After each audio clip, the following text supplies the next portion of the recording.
गिबियावनो बयखौबो आंनि चेनेलाव बरायनानै लाग्रोबाय। आंनि चेनेलाव गोदानब्ला अननानै चेनेलखौ साबस्क्राइब खालामनानै लादो जाहाथे सानफ्रोमबोनि खौरांखौ मोननो हायो। दासिमनि मोननैसो खौरांफोरा जाबाय। क'क्राझाराव गिख्रंथाव लामानि जाब्रथाय। सोनाब बंगनिफ्राय गुवाहाटि फारसे फैबाय थानाय गंसे दावबायारि बासनि गिख्रंथाव जाब्रथाय। बे दावबायारि बासआव खमैबो सा 40 दावबायारिफोरा दङमोन। क'क्राझार जिल्लानि सेरफांगुरि आरो पाटगावनि गेजेराव थानाय आथियाबारि तिनिआलि साखाथिनि 31 नं माहारियारि राजा लामानि गंसे दालांआव सौग्रावनानै बे जाब्रथाया जायो, जेराव सा 18 दावबायारि सुबुंफोरा गोब्राबै जोखोम जायो आरो गुबुन माखासेफोराबो जखम जायो।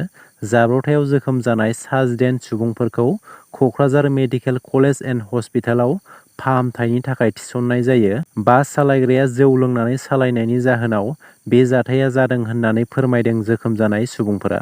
पाकिस्ताननि मोनसे हाइ लेभेल डेलिगेसनआ आफगानिस्ताननि सुप्रिम लिडार हिबातुल्लाह आखुनजादाजों लोगो हमनो थाखाय काबुलाव थांनांगौमोन। बे समावनो पाकिस्ताननि सान्थ्रि हान्जाया दुरन लाइननि साखाथियाव थानाय आफगानिस्ताननि ओनसोलाव गाग्लोबदों। मिथिनो मोननाय बायदिब्ला पाकिस्तानआ मोनसेनि उनाव मोनसे गोबां मिसाइलफोरखौ गावहरदों। पाकिस्ताननि मिसाइल गावहरनाया सुबुंफोरनि न'फोराव गोग्लैहैनायाव सरासनस्रा सुबुंफोरनि जिउ खहा जादों। पाकिस्तानआ बुंदों गावसोर टिटिपि उदखारि हानजा थाग्रा जायगायावसो गाग्लोबदोंमोन मानोना टिटिपिनि उदखारि हानजाया पाकिस्ताननि ओनसोलाव गाग्लोबदोंमोन। मख'नो गोनांदि टिटिपि एबा तेहरिक-इ-तालिबानआ पाकिस्ताननि सान्थ्रि हान्जानि सायाव गाग्लोबदोंमोन। टिटिपिनि गाग्लोबनाया पाकिस्ताननि पान्जाब ओनसोलाव बांसिन जादों। पाकिस्तानआ दाय जाबसिनदों दि आफगान तालिबाननि इसारा होनायावनो टिटिपिआ पाकिस्ताननि ओनसोलाव गाग्लोबनायखौ जाफुंसार होनानै आफगानिस्ताननि सिमा ओनसोलाव थाखोमा होयो। गुबुन फारसेथिं आफगान तालिबानआ बुंदों गावसोर टिटिपिजों जेबो सोमोन्दो गैया आरो टिटिपिखौ जेबो हेफाजाब होआ। 18 मे बर' बिजों सान। क'क्राझार इउ एन एकाडेमिया बर' बिजों सान फालिनायजों लोगोसे मेट्रिक आरो हायार सेकेन्डारि आनजादाव सेथि मासियाव उथ्रिसार जानो हानाय फरायसाफोरखौ बरायनाय हाबाफारि खुंफुंदों। बे हाबाफारियावनो बिटिआरनि गाहाय मावफुं सोद्रोमा प्रमद बर' बिथाङा गाहाय आलासि महरै बाहागो लानानै बर' बिजों साननि गाहाय हामलायथि बावदों आरो माखासे बेसेन गोसा बिबुंथि लाखिदों। बिथाङा बुंदों बर' बिजोंखौ फोथांनानै लाखिनो थाखाय साफ्रोमबो बर'फोरानो बर' बिजोंखौ अनसायनांगोन। सोलोंथाइ लानायाव बर' फरायसाफोरा आगुनि समाव गोबां जेंना जेंसिजों जुजिबोनांदोंमोन, नाथाय सिगांनि रुजुनायाव आथिखालाव बर' फरायसाफोरा सोलोंथाइ बिथिङाव गोबां सोलायनाय आरो जौगानाय लाबोनो हादों। सोलोंथाइ बिथिङाव बिटिआरआ आसाम नाङैनो सेथि आरो थामथि मासि आवग्रिनो हादों। बियो बर' हारिनि थाखाय जोबोद गोग्गाथाव होननानै प्रमद बर' बिथाङा बुंदों। बिसिसिआइआ हार्दिक पान्ड्याखौ आइपिएल 2025 सिजननि गिबि मेच गेलेनायनिफ्राय होबथादों। बिसिसिआइआ मुम्बाइ इन्डियान्सनि केप्तेन हार्दिक पान्ड्याखौ आइपिएल 2025 सिजननि गिबि मेच गेलेनायनिफ्राय होबथादों लोगोसे 30 लाख रां जुरिमाना फोनांदों। मुम्बाइ इन्डियान्सआ लखनऊ सुपार जायन्ट्सनि बेरेखायै जोबथा मेचआव लासै अभार रेट लाखिनायनि उनाव बे थिरांथाखौ लादों होननानै मिथिनो मोननाय जादों। क'क्राझार जिल्ला आथियाबारि रेन्जनि सिङाव थानाय गं 11 गामिफोरा लोंनाय दैनि आंखालजों मोगा-मोगि जानो गोनां जादों।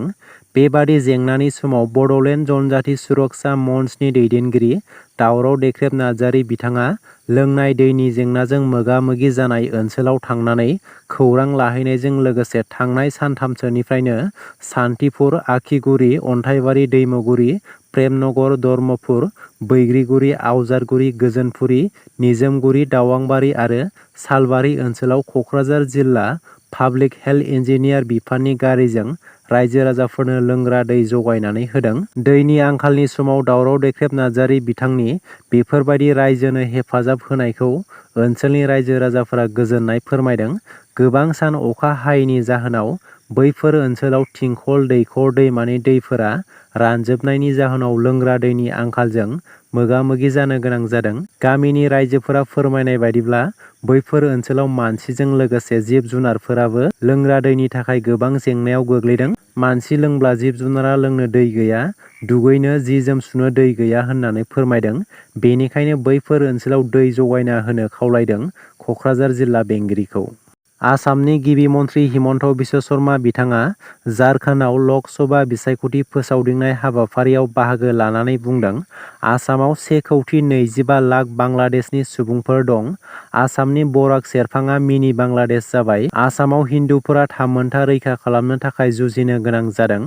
आसामनि गासै सा 126 एमएलएफोरनि गेजेराव सा 40आ बांलादेश भटारफोरजों सायख'जायो। बांलादेशिफोरानो आसामनि मन्थ्रि एमएलए जादों।